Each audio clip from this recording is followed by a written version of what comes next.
Welcome to Suman IT TV.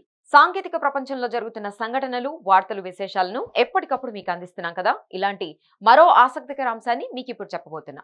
ఈ వీడియోను చూసే ముందు మా ఛానల్ను సబ్స్క్రైబ్ చేసుకోవడం మర్చిపోకండి. అలాగే టెక్ రంగంలో మీకు ఇంకా ఏ టాపిక్స్ కావాలి, ఎలాంటి వీడియోలు కోరుకుంటున్నారు కామెంట్ చేయండి. ఈ రోజుల్లో వాట్సాప్ ను వాడని వాళ్ళు ఎవరుంటారు చెప్పండి. యూజర్ ఫ్రెండ్లీ మెసేజింగ్ ప్లాట్ఫామ్ కావడం వల్ల దీనికి క్రేజ్ అంతకంతకు పెరుగుతోంది. అందుకు అనుగుణంగానే వాట్సాప్ కూడా కొత్త అప్డేట్స్ తో వినియోగదారులను ఆకట్టుకుంటోంది. అలాంటి మరో నయా ఫీచర్ అతి త్వరలో రాబోతోంది. అదేంటంటే, ఇన్నాళ్లు వాట్సాప్ ను వాడాలంటే ఫోన్ నంబర్ కావాల్సి వచ్చేది. కానీ ఇకపై ఆ అవసరం ఉండదు. యూజర్ నేమ్ అండ్ పిన్ తో వాట్సాప్ లో మెసేజెస్ చేయొచ్చు. మనకెవరికైనా కొత్త వ్యక్తులు పరిచయం అయ్యారనుకోండి, వాళ్లకు మొబైల్ నంబర్ ఇవ్వడం కాస్త ఇబ్బంది. ఈ సమస్యకు user name and pin feature check పెడుతోంది. అలాంటి వారితో చాట్ చేయాల్సి వస్తే ఫోన్ నంబర్ కు బదులు యూజర్ నేమ్ షేర్ చేయొచ్చు. వాళ్ళు ఫస్ట్ టైం మీకు మెసేజ్ పంపితే పిన్ కూడా ఎంటర్ చేయాల్సి ఉంటుంది. ఇటీవల కాలంలో వాట్సాప్ లో వచ్చిన బిగ్ అప్డేట్ ఇదే కావడం విశేషం. దీనివల్ల వినియోగదారుల భద్రత మరింత పెరుగుతుంది. ప్రస్తుతం ఈ ఫీచర్ టెస్టింగ్ స్టేజ్ లో ఉంది.